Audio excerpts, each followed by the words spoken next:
प्यारे दोस्तों, क्या आप जानते हैं कि रसूल खुदा सल्लल्लाहु अलैहि वसल्लम के नवासे हजरत इमाम हसन अलैहिस्सलाम को जहर क्यों दिया गया और उनकी जिंदगी में उन पर कितने जुल्म किए गए, और फिर सारी जिंदगी परेशान रहने के बाद जालिम यजीद ने हजरत इमाम हसन अलैहिस्सलाम की बीवी को अपने मक्कार जाल में फंसाकर ऐसा जहर दिलवाया कि उनकी आंतें कट कट कर बाहर आने लगीं।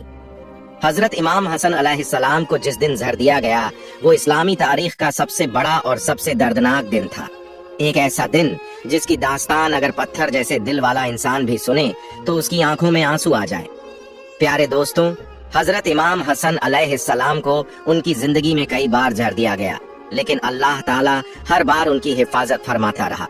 लेकिन जब अल्लाह का फैसला आ पहुंचा तो अल्लाह ने चाहा कि मेरे महबूब सल्लल्लाहु अलैहि वसल्लम का ये फूल अब मेरे पास आ जाए, तो इस बार जहर असर कर गया। हजरत इमाम हसन अलैहिस्सलाम ने जहर देने वाले का नाम तक नहीं बताया, लेकिन तारीख लिखने वालों ने जो बयान किया है वो अब हम आपके सामने रखते हैं। प्यारे दोस्तों, यजीद ने हजरत इमाम हसन अलैहिस्सलाम की बीवी को बहला फुसलाकर इस बात पर तैयार कर लिया कि वो उन्हें जहर दे दे। उसने कहा कि अगर तुम इमाम हसन अलैहिस्सलाम को जहर दे दो तो मैं तुमसे शादी कर लूंगा और इस तरह तुम महल की रानी बन जाओगी। यजीद बहुत वक्त से इस साजिश में था कि किसी भी तरह हजरत इमाम हसन अलैहिस्सलाम और हजरत इमाम हुसैन अलैहिस्सलाम को अपने रास्ते से हटा दे, क्योंकि यजीद जानता था कि जब ये दोनों भाई रास्ते से हट जाएंगे तो वो अकेले ही पूरी सल्तनत पर राज कर सकेगा। यजीद की इस बात पर लालच में आकर इमाम हसन अलैहिस्सलाम की बीवी राजी हो गई। उसने कई बार उन्हें जहर दिया, लेकिन हर बार अल्लाह के हुक्म से जहर का कोई असर न हुआ। आखिरकार उसने हीरे को बारीक पीस कर पानी में मिला दिया और वो पानी उसी प्याले में डाला गया जिससे हजरत इमाम हसन अलैहिस्सलाम रात को उठकर पानी पिया करते थे। सन 50 हिजरी 17 सफर की रात हजरत इमाम हसन अलैहिस्सलाम सो रहे थे कि अचानक उन्हें प्यास लगी। उन्होंने अपनी बहन हजरत जैनब को आवाज दी। हजरत बीबी जैनब उस वक्त मुसल्ले पर बैठी अल्लाह ताला की इबादत कर रही थीं। बड़े भाई की आवाज सुनी तो फौरन जल्दबाजी में अपने भाई के पास पहुंची। तब हजरत इमाम हसन अलैहिस्सलाम ने फरमाया, बीबी जैनब, मैंने बड़ा अजीबो गरीब ख्वाब देखा है, मैं वो तुम्हें बताना चाहता हूँ। बीबी जैनब ने अर्ज किया, भाईजान, आपने क्या ख्वाब देखा? हजरत इमाम हसन अलैहिस्सलाम ने फरमाया, मैंने ख्वाब में देखा कि मेरे नाना हजरत मोहम्मद मुस्तफ़ा सल्लल्लाहु अलैहि वसल्लम, मेरे वालिद हजरत अली अलैहिस्सलाम और मेरी वालिदा बीबी फातिमा जहरा मुझे जन्नत की सैर करवा रहे हैं। मैंने अपने नाना हजूर से शिकायत की, ए नाना जान, आपके जाने के बाद मदीने में मुझे और मेरे भाई हजरत इमाम हुसैन अलैहिस्सलाम को बहुत सताया गया और लोगों ने हमारे वालिदैन को भी बुरा भला कहा। तो इस पर नाना जान बोले, ए मेरे प्यारे बच्चे, परेशान मत हो, तुम बहुत जल्द मुझसे मिलने वाले हो। ये बात सुनते ही बीबी जैनब की आंखों में आंसू आ गए। वो समझ गईं कि अब उनके बड़े भाई हजरत इमाम हसन अलैहिस्सलाम के साथ कुछ होने वाला है। बीबी जैनब के वालिद हजरत अली अलैहिस्सलाम और वालिदा बीबी फातिमा जहरा तो पहले ही दुनिया छोड़ चुके थे और अब मासूम बीबी जैनब के लिए उनके दोनों भाई हजरत इमाम हसन अलैहिस्सलाम और हजरत इमाम हुसैन अलैहिस्सलाम ही सहारा थे। बीबी जैनब की आंखों से बेइख्तियार आंसू बहने लगे। उसी वक्त हजरत इमाम हसन अलैहिस्सलाम ने फरमाया, बहन, मुझे प्यास लग रही है, पानी पिला दो। बीबी जैनब गड़े से पानी निकालने लगी। इस मासूम बहन को क्या पता था कि जिस बात से वो डर रही हैं वही आज होने वाला है। बहन ने गड़े से पानी निकालकर भाई को पिला दिया और यही वो पानी था जिसमें इमाम हसन अलैहिस्सलाम की बीवी ने जहर मिला दिया था। जहर मिला पानी पीने के कुछ ही देर बाद इमाम हसन अलैहिस्सलाम की आंतें अंदर ही अंदर कटने लगीं। आपको खून की उल्टियां शुरू हो गईं और आंतें कट कट कर बाहर आने लगीं। ये मंजर देखकर बीबी जैनब बहुत डर गईं और जोर जोर से रोने लगीं। तारीख लिखने वालों ने बयान किया है कि जहर के असर से हजरत इमाम हसन अलैहिस्सलाम की आंतों के 100 टुकड़े हो गए थे और आपको 3 दिनों तक लगातार खून की उल्टियां आती रहीं। जहर के असर से आपके चेहरे का रंग नीला पड़ गया था। इन 3 दिनों में हजरत इमाम हसन अलैहिस्सलाम ऐसी ऐसी तकलीफों से गुजर रहे थे जो अगर किसी और पर डाल दी जाती तो वो कभी बर्दाश्त न कर पाता। मगर आज अगर कोई मदीने आकर देख ले तो समझ सकेगा कि रसूल पाक सल्लल्लाहु अलैहि वसल्लम का प्यारा नवासा जहर के असर से कैसे तड़प रहा था। कुछ लोग ऐसे भी थे जो हजरत इमाम हसन अलैहिस्सलाम की इस तकलीफ को देखकर खुश हो रहे थे, मगर मदीने में नेक और दर्दमंद दिलों की भी बड़ी तादाद थी जो इस मंजर को देख देख कर रो रो कर बेहाल हो गए थे। बीबी जैनब, अपने बड़े भाई हजरत इमाम हसन अलैहिस्सलाम को तड़पते हुए देखती और एक खामोश फरियाद के साथ अल्लाह के हुजूर अपना दामन फैलाकर दुआ करती, ऐ मेरे अल्लाह, मेरे भाई को शिफा अता फरमा। प्यारे दोस्तों, आज मदीने के एक कच्चे घर में जो झड़ से तड़पता हुआ इंसान पड़ा था, वो कोई आम शख्स नहीं था, बल्कि वो मुबारक हस्ती थी जिसे उनके नाना हजरत मोहम्मद मुस्तफ़ा सल्लल्लाहु अलैहि वसल्लम अपने कांधों पर बिठाकर बाजारों की सैर करवाते थे और फरमाते थे, ऐ लोगो, ये दोनों हजरत इमाम हसन और हजरत इमाम हुसैन अलैहिस्सलाम मेरे बच्चे हैं, मेरी आंखों की ठंडक है। जिसने इन्हें तकलीफ दी उसने मुझे तकलीफ दी, मगर आज उसी नबी ए अकरम सल्लल्लाहु अलैहि वसल्लम के प्यारे नवासे को झर देकर इस तरह तड़पाया गया कि उनका चेहरा मुबारक नीला पड़ गया, आंतें कट-कट कर बाहर आने लगी और खून की उल्टियां शुरू हो गईं। अब तकदीर का फैसला हो चुका था और अल्लाह ने अपने फरिश्तों को हुक्म दे दिया था, ऐ फरिश्तों, जाओ मेरे जन्नत के फूल हजरत इमाम हसन अलैहिस्सलाम को मेरे पास ले आओ, क्योंकि मेरे इस फूल को जालिमों ने बहुत तड़पाया है। हजरत इमाम हसन अलैहिस्सलाम जानते थे कि उस घड़े में जहर किसने मिलाया है, क्योंकि बाहर का कोई शख्स ये सब नहीं कर सकता था, ये घर का ही एक शख्स था, उनकी अपनी बीवी।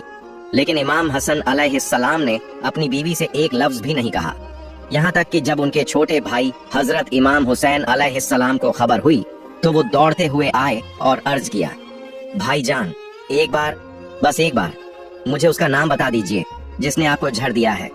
हजरत इमाम हसन अलैहिस्सलाम ने पूछा, तुम उसका क्या करोगे?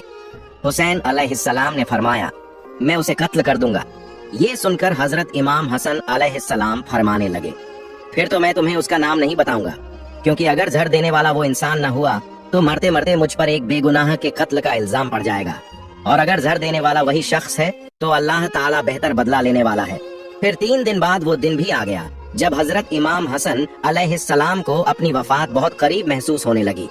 आपने अपने छोटे भाई हजरत इमाम हुसैन अलैहिस्सलाम से फरमाया, जाओ और मेरी नानी हजरत आयशा रजी अल्लाहु अन्हा से इजाजत मांग कर आओ। तुम्हारा भाई हजरत इमाम हसन अलैहिस्सलाम अपने नाना हजरत मोहम्मद मुस्तफ़ा सल्लल्लाहु अलैहि वसल्लम के कदमों में दफन होना चाहता है, क्या वो इसकी इजाजत देती हैं?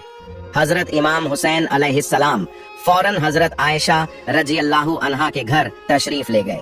उन्होंने अर्ज किया, हजरत इमाम हसन अलैहिस्सलाम चाहते हैं कि उन्हें रसूल ए पाक सल्लल्लाहु अलैहि वसल्लम के कदमों में दफन किया जाए, क्या आप इसकी इजाजत देती हैं? हजरत आयशा अपने नवासे की हालत सुनकर रोने लगी। जैसे ही ये बात सुनी फौरन बोली, हाँ, मेरी तरफ से पूरी इजाजत है। जब हजरत इमाम हुसैन अलैहिस्सलाम ने आकर ये खुशखबरी अपने बड़े भाई हजरत इमाम हसन अलैहिस्सलाम को सुनाई तो उन्होंने फरमाया, ऐ हुसैन, मुझे डर है कि नानी ने ये इजाजत सिर्फ मेरी लाज में दी हो, इसलिए जब मेरी वफात हो जाए तो एक बार फिर से इजाजत लेना। अगर उस वक्त भी वो इजाजत दे दें तो वहीं दफन कर देना, वरना मुझे मुसलमानों के कब्रिस्तान के बीच में दफन करना। और हाँ हुसैन, एक बात का ख्याल रखना, अगर मेरी नबी के कदमों में दफन के वक्त कोई रुकावट डाले, कोई झगड़ा करे तो उनसे लड़ाई मत करना।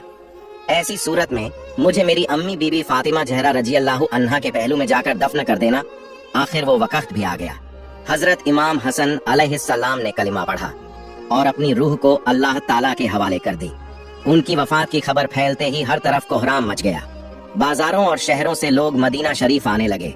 इतनी भीड़ जमा हो गई कि तारीख लिखने वालों ने लिखा, अगर उस वक्त एक सुई भी फेंकी जाती तो वो जमीन तक न पहुंच पाती। हजरत इमाम हसन अलैहिस्सलाम को गुस्ल दिया गया, कफन पहनाया गया और उनका जनाजा तैयार करके मस्जिद ए नबवी के सामने रखा गया। एक सहाबी आगे बढ़े और उन्होंने हजरत इमाम हसन अलैहिस्सलाम का जनाजा पढ़ाया। फिर जनाजा लेकर हजूर सल्लल्लाहु अलैहि वसल्लम के रोजा ए अनवर की तरफ बढ़े। लेकिन जैसे ही मरवान के लोगों को ये खबर लगी कि हजरत इमाम हसन अलैहिस्सलाम को रसूल पाक सल्लल्लाहु अलैहि वसल्लम के कदमों में दफन किया जा रहा है, तो वो सब तलवारें लेकर लड़ने आ गए और कहने लगे, जब हमारे खानदान के हजरत उस्मान रजी अल्लाहु अन्हु को वहाँ दफन नहीं किया गया तो अब हम हजरत इमाम हसन अलैहिस्सलाम को भी वहाँ दफन नहीं होने देंगे। ये सुनकर हजरत इमाम हुसैन अलैहिस्सलाम को गुस्सा आ गया। आपने फरमाया, तुम लोग होते कौन हो जो मेरे भाई को उनके नाना के कदमों में दफन होने से रोकते हो? याद रखना, जो भी मेरे रास्ते में आया मैं उसकी गर्दन काट दूंगा। ऐसा आलम था कि अगर मरवान के लोगों और हजरत इमाम हुसैन अलैहिस्सलाम के दरमियान जंग छिड़ जाती तो सारा मदीना सहाबा ए किराम के पाकीज़ा खून से भर जाता। मगर उसी वक्त हजरत अबू हुरैरा रजी अल्लाहु अन्हु आगे बढ़े और फरमाने लगे, तुम कैसे जालिम हो कि रसूल पाक सल्लल्लाहु अलैहि वसल्लम के अपने नवासे को भी उनके कदमों के पास दफन नहीं होने दे रहे। मगर मरवान के लोगों पर इस बात का कोई असर न हुआ। वो तो तलवारें लेकर बिल्कुल आमादाए जंग हो चुके थे। जब अबू हुरैरा रजी अल्लाहु अन्हु ने ये हालत देखी तो उन्होंने हजरत इमाम हुसैन अलैहिस्सलाम से कहा, ऐ मेरे प्यारे बच्चे, क्या तुम्हें अपने भाई हजरत इमाम हसन अलैहिस्सलाम की वसीयत याद नहीं है जो उन्होंने वफात के वक्त की थी? उन्होंने फरमाया था, अगर नाना के कदमों में दफन करने पर लोग रुकावट डालें तो लड़ाई झगड़ा मत करना, बल्कि मुझे मेरी अम्मी हजरत फातिमा जहरा रजी अल्लाहु अन्हा के पहलू में दफन कर देना। ये सुनते ही हजरत इमाम हुसैन अलैहिस्सलाम का गुस्सा ठंडा हुआ। उन्होंने फरमाया, चलो जन्नतुल बकी चलें। आज मेरे भाई हजरत इमाम हसन अलैहिस्सलाम की कब्र उनकी अम्मी हजरत फातिमा जहरा के पहलू में ही बनाई जाएगी। सारे लोग फौरन जन्नतुल बकी पहुंच गए। वहां हजरत इमाम हसन अलैहिस्सलाम के लिए कब्र खोदी गई। शाम होते होते उन्हें उनकी अम्मी हजरत फातिमा जहरा रजी अल्लाहु अन्हा के पहलू में दफन कर दिया गया। हजरत इमाम हसन अलैहिस्सलाम की वफात कोई आम वफात न थी। इसका ऐसा असर पड़ा कि पूरा इस्लामी आलम गम में डूब गया। बनु हाशिम की औरतों ने 1 महीना तक सोग मनाया। बाजार बंद हो गए, लोगों ने काम करना छोड़ दिया। हजरत इमाम हसन अलैहिस्सलाम का गम ऐसा गहरा था कि लोगों ने अपने निजी गम तक भुला दिए। प्यारे दोस्तों, अगर आपको मेरी ये वीडियो पसंद आई हो तो इसे लाइक करें और मेरे चैनल को सब्सक्राइब करें। और अगर आप करबला के और भी वाकयात जानना चाहते हैं तो उसका लिंक डिस्क्रिप्शन बॉक्स में मौजूद है। मिलते हैं अगली वीडियो में। फी अमानिल्लाह।